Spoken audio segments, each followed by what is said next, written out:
Hi, we've got a really interesting topic next up. I'm going to interview Daniel Nelson. He's been involved in mediation now for some years, together with Alan Nelson down in the Western Cape. And Daniel's going to talk to us today about what is now a very topical issue, and that is online mediations. And as we now have had the experience, and this interview is also being done in the middle of the lockdown period as a result of the coronavirus.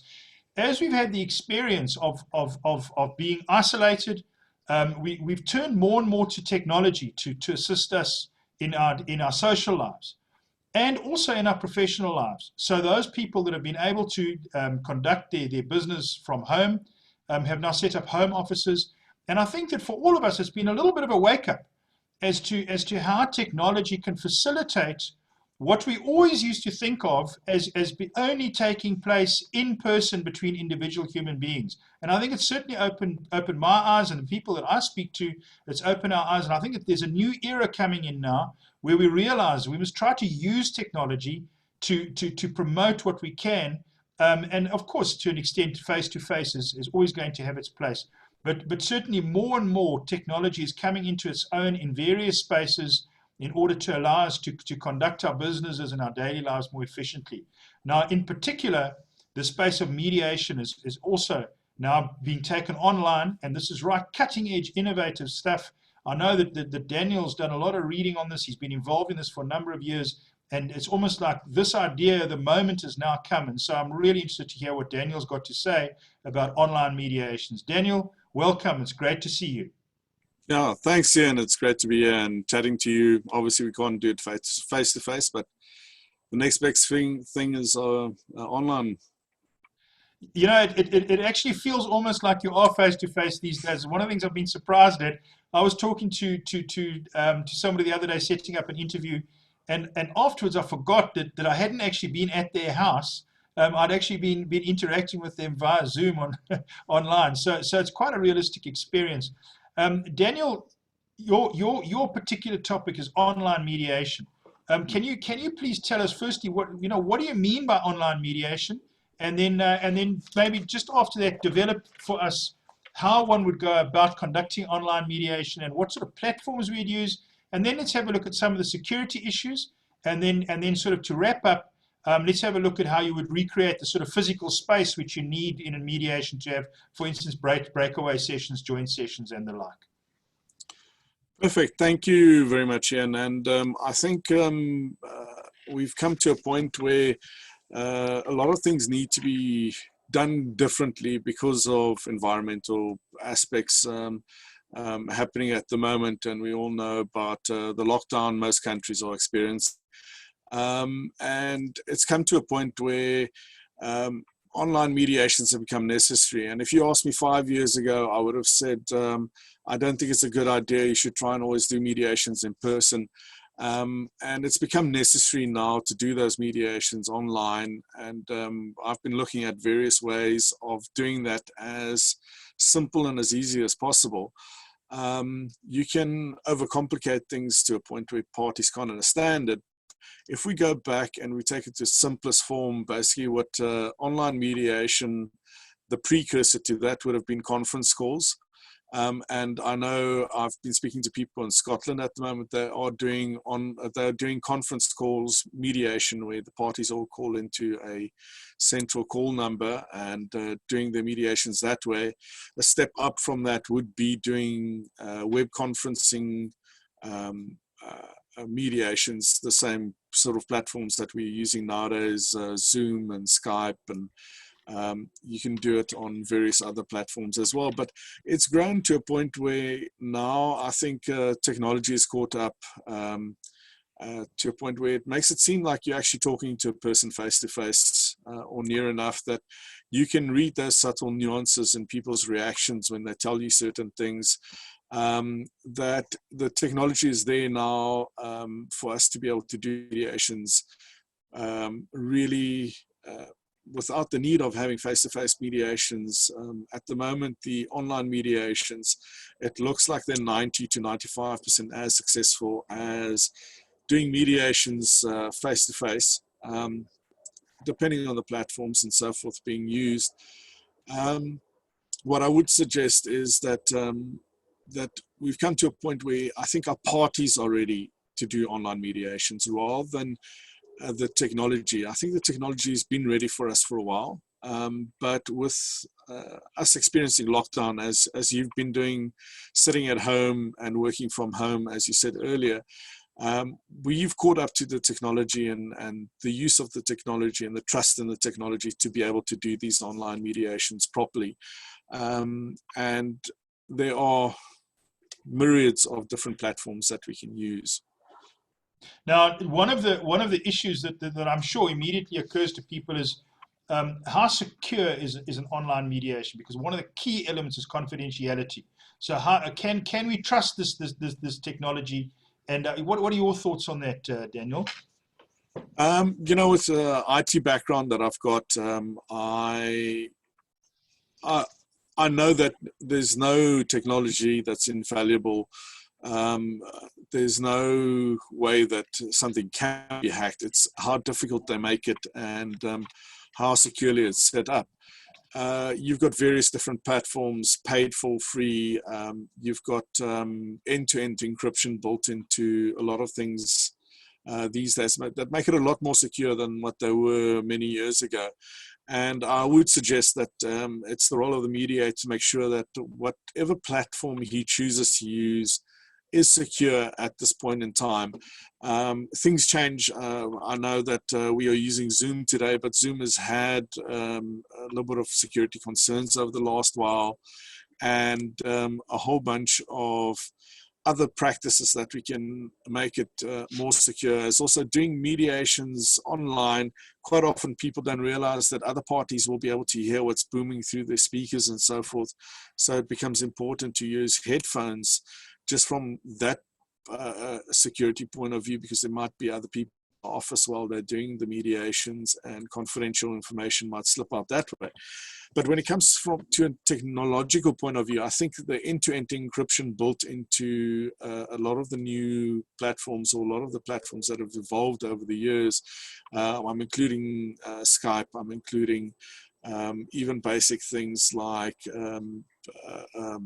your WhatsApp calls are encrypted. Zoom is busy updating the security practices, which is great. It's a platform that we've all come to know now during lockdown, and it's become one of the most popular ones. But there are a lot of other paid for versions of these web conferencing type of software that are even more effective than or more secure than programs like Zoom and Skype. The difference is the amount of money that you're going to be shelving out to make use of these. So I would propose that you decide as a mediator what level of security and what level of confidentiality needs to be preserved during that mediation. If you're going to have a medical negligence or a commercial mediation set up via conference calling, it might not be essential to have the highest level of security. But if you are talking big corporates, intercorporate, or patent things, and some medico legal claims can involve certain serious things happening, then you consider what level of security is needed for you. The simplest that I found nowadays that I trust reasonably well for doing most of my mediations is Skype. I have not heard of any security vulnerabilities lately that I'm concerned about, but then again, each to his own. And Daniel, you know, this look, the confidentiality aspect is absolutely paramount in mediations generally. When you get to clinical negligence matters, obviously, there's a lot of confidential information in itself, and in fact, there's a duty of confidentiality on medical practitioners for a start, so that they can't just disclose patients' details if it's not going to be in a secure forum. But I think it may well be, from what you're saying, it's the mediator's responsibility to look at those particular platforms, familiarize themselves with the pros and cons, keep on top of those news items. Like, for instance, what's happened with Zoom now in the last few weeks. mediators should be on top of that if they're going to do online mediations. You know, in an interview like this, things happen so quickly. In a week's time, technology has overtaken us. But I think just to say that's the one aspect that people must be aware of. And then I'd just like to turn to a related aspect to that, and that is the sort of physical environment and how you recreate the experience of mediating. So a joint session and then breakaway sessions. Can you maybe talk to us a little bit about how you would manage that within the online context? Yeah, various platforms will handle it a little bit differently.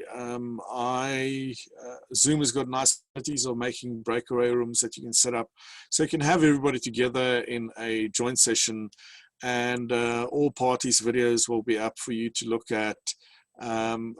You are able to actually mute parties and unmute them during the process.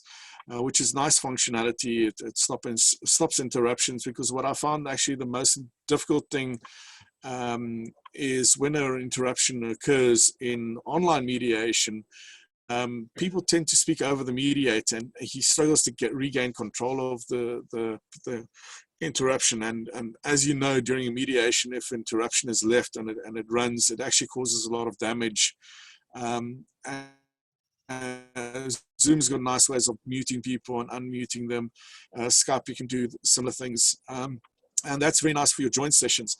What makes paid for solutions, I think, a little bit better is that your free version of Zoom and you've got a paid for version of Zoom. The fundamental difference, I think, between the lowest tiers is the amount of time that you can spend in a session. So if you're going to have a joint session and it's going to be less than 40 minutes in total, a free Zoom version will work for you.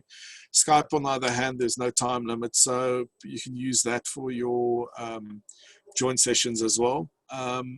Zoom allows you to control things when you start paying for, where you set up virtual rooms, if you want to call it that, send parties to their virtual rooms, join them, allow for yourself to chat between rooms so that you can speak to the parties and tell them, look, I am taking a little bit long with this party, and so forth.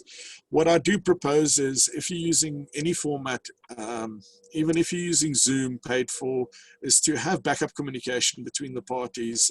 I've been using WhatsApp very successfully because it's been available forever and a day, and a lot of people have got it.